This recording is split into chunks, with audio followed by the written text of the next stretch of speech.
Assalamualaikum warahmatullahi wabarakatuh. Selamat pagi dan salam sejahtera untuk kita semuanya. Yang terhormat Bapak Ibu Guru, yang terhormat Bapak Ibu Wakil dan staf, juga karyawan, dan yang sangat kami banggakan, yang sangat saya banggakan, orang tua siswa kelas 9 yang berbahagia. Pertama-tama marilah kita panjatkan puji dan syukur kehadirat Allah Subhanahu wa taala atas segala karunia-Nya sehingga kita pada hari ini dapat berkumpul dalam rangka rapat perdana orang tua siswa tahun pelajaran 2021-2022 berbasis virtual di SMP Negeri 77 Jakarta.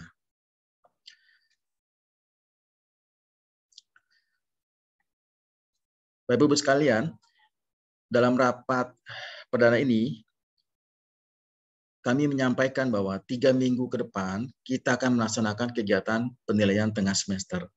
Oleh karena itu, kami mengajak diri sendiri dan Bapak Ibu semuanya, mari bersama-sama kita kondisikan putra-putri kita sehat baik fisik dan mentalnya dalam rangka menyongsong penilaian tengah semester.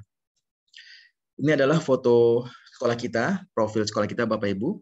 Semoga dengan foto ini dapat mengobati rasa rindu, rasa kangen Bapak Ibu dan juga anak didik kita terhadap rumah keduanya ya. Terhadap rumah keduanya adalah SMP 77 Jakarta. Kami juga mengucapkan selamat datang kepada orang tua siswa kelas 9 di SMP Negeri 77 Jakarta dalam rangka rapat orang tua siswa yang perdana di tahun pelajaran 2021-2022. Kami mohon izin Bapak Ibu, dikarenakan suasana PPKM darurat dan di masa pandemi, kami melaksanakan rapat kerja berbasis karya, yaitu video yang kami kaji untuk setahun ke depan, ya persiapan untuk setahun ke depan. Adapun latar belakang pertemuan ini adalah yang pertama menyamakan pola pikir dan juga langkah kerja kita, dan yang kedua adalah menyamakan visi dan misi, ya Bapak Ibu sekalian.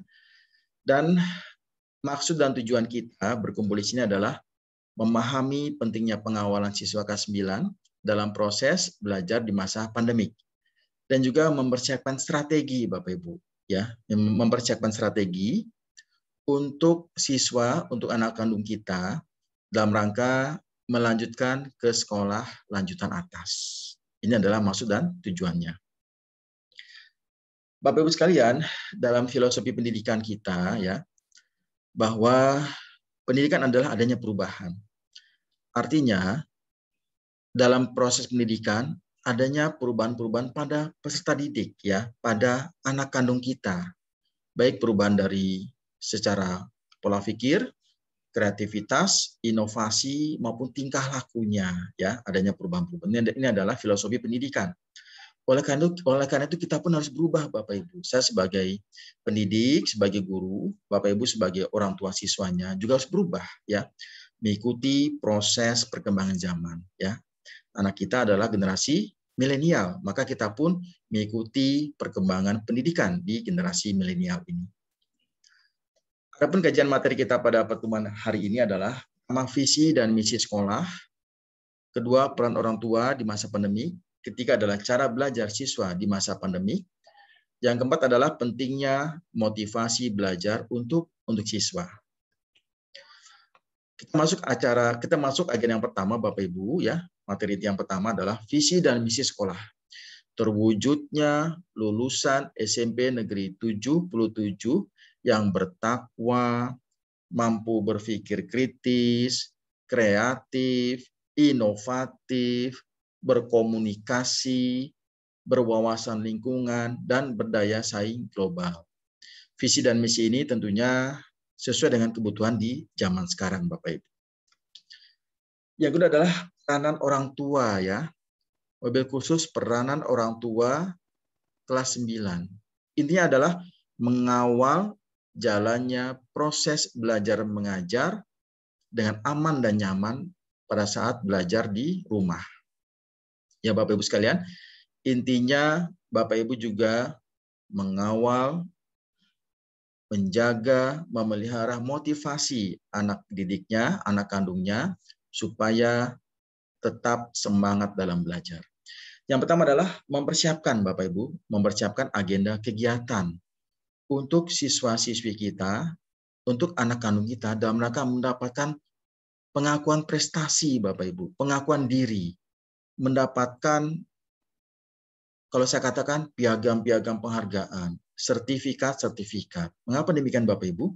Pengakuan diri ini merupakan harta karun anak didik kita, harta karun anak kandung kita. Oleh karena itu, Bapak Ibu, kami mengawal bersama tim wakil kepala sekolah, ya, juga tim kesiswaan, dalam rangka mencari peluang-peluang mendapatkan pengakuan diri ini, Bapak Ibu, ya, sebanyak-banyaknya. Karena dengan adanya pengakuan diri ini dalam bentuk prestasi menjadi harta karun anak kita untuk mendapatkan peluang yang lebih besar ke sekolah lanjutan yang lebih tinggi. Yang kedua adalah mempersiapkan sedini mungkin untuk dapat melanjutkan ke sekolah lanjutan yang lebih tinggi. Tentunya di sini dengan mengupdate, Bapak Ibu, ya, mengupdate sistem PPDB di masa sekarang dan memprediksi yang di masa yang akan datang. Ya, saya kira PPDB di masa yang akan datang tidak jauh berbeda dengan yang di tahun 2021. Karena mungkin ketika ada perubahan-perubahan pun tidak terlalu banyak, Bapak Ibu, ya. Ada yang namanya PPDB berbasis prestasi misalnya, ada PPDB berbasis zonasi misalnya, dan lain-lain. Jadi kita kawal bersama, Bapak Ibu, ya. Yang ketiga adalah mempelajari peluang untuk melanjutkan ke sekolah yang lebih tinggi, ya. Kita cari peluang-peluangnya, Bapak Ibu, ya. Kita cari peluangnya dengan menentukan minat dan bakat anak kita.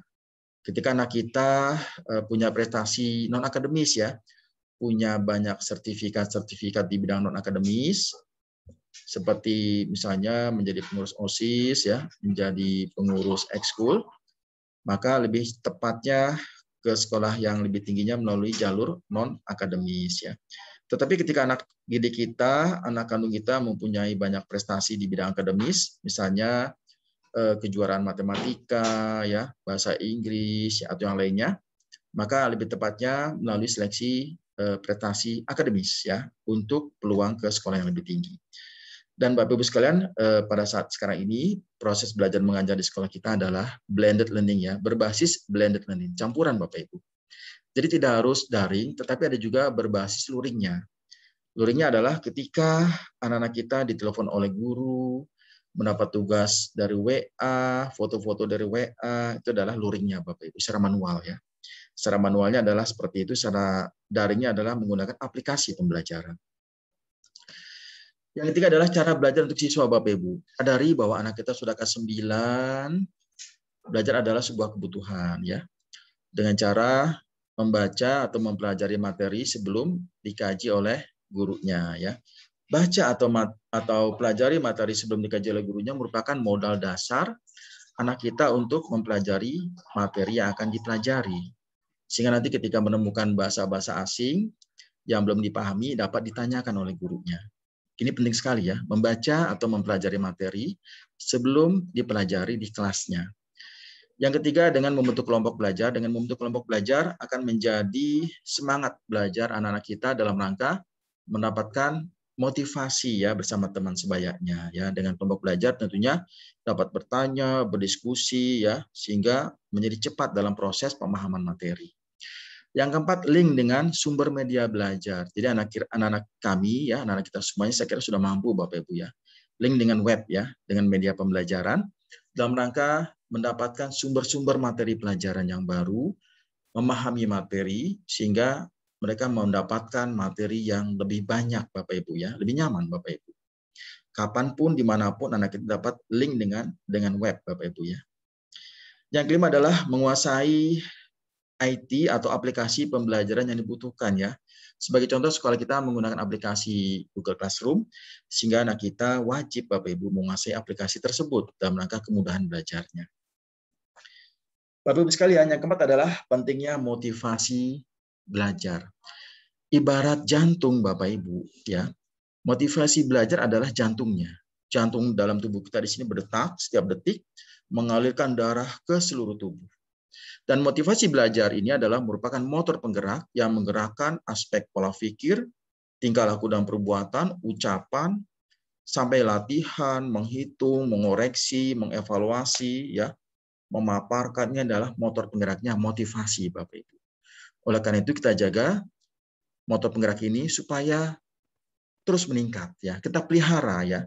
Kita pelihara motor penggerak siswa kita adalah motivasinya, ya. Kita jaga penuh dengan kesungguhan dan penuh dengan kasih sayang, Bapak Ibu, ya. Sebagai orang tua siswa, sebagai guru, ya, sebagai pendidik. Bapak Ibu, sebagai motivasi, materi berikutnya adalah grafik secara statistik, Bapak Ibu, ya, 3 tahun terakhir ujian sekolah, ya. Ini merupakan cambuk, walaupun pernah saya sampaikan Bapak Ibu, tapi kita mencambuk diri sendiri, terutama saya, supaya anak kita pun prestasinya dapat mempertahankan kualitas alma mater kita, ya. Semoga yang kelas 9 saat ini pun mampu, ya, membuat tren-tren naik dalam grafik-grafik ujian sekolah.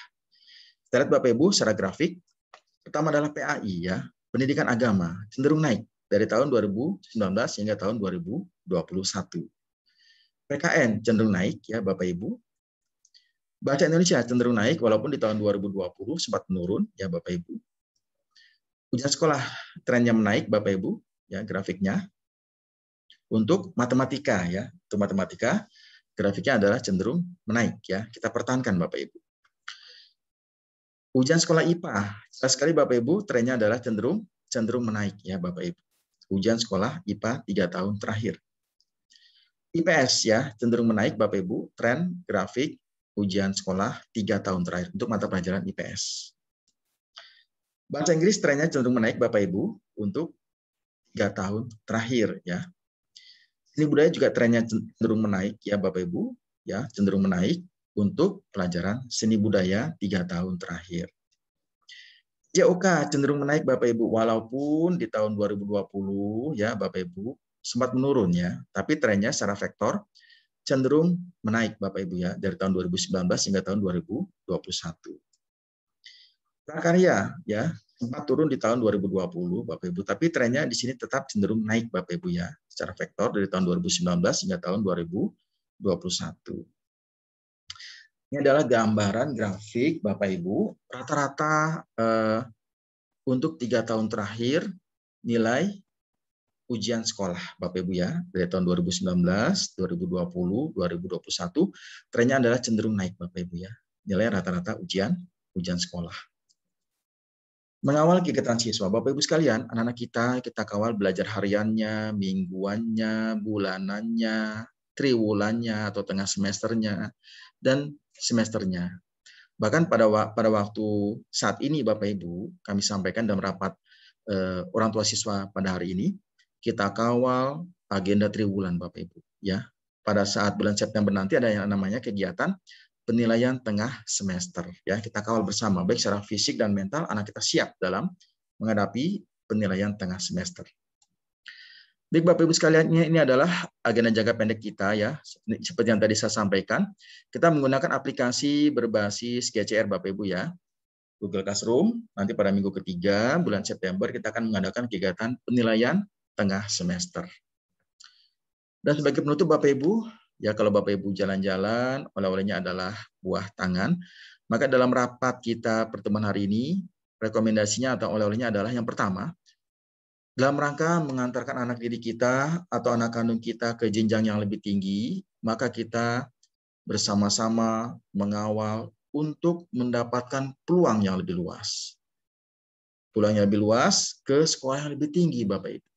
Dengan mencari, mendapatkan kesempatan, pengakuan diri anak kita, supaya mempunyai kemudahan dalam mendapatkan sekolah yang diinginkan. Ya. Jadi prestasi anak kita adalah berupa pengakuan diri Bapak Ibu, yang diwujudkan dengan banyaknya sertifikat atau piagam-piagam penghargaan yang diperoleh pada waktu anak kita sedang berjuang mendapatkannya. Ini adalah peluang. Kita cari akses untuk mendapatkan pengakuan diri yang seperti itu. Yang kedua adalah memonitoring dan berperan sebagai fasilitator dalam proses KBM berbasis daring Bapak Ibu, ya, untuk anak didik kita. Sekali lagi Bapak Ibu, memonitoring dan berperan aktif sebagai fasilitator di sini adalah merupakan kewajiban baik bagi saya sendiri maupun bagi Bapak Ibu sekalian untuk menjaga aman dan nyamannya belajar anak didik kita. Demikian Bapak Ibu, semoga materi ini bermanfaat. Saya ucapkan terima kasih banyak. Salam sehat selalu, tetap semangat. Semoga dengan pertemuan ini anak didik kita menjadi anak-anak yang terbaik, yang termotivasi dalam belajar, dan orang tuanya pun dalam keadaan sehat walafiat. Demikian terima kasih. Assalamualaikum warahmatullahi wabarakatuh.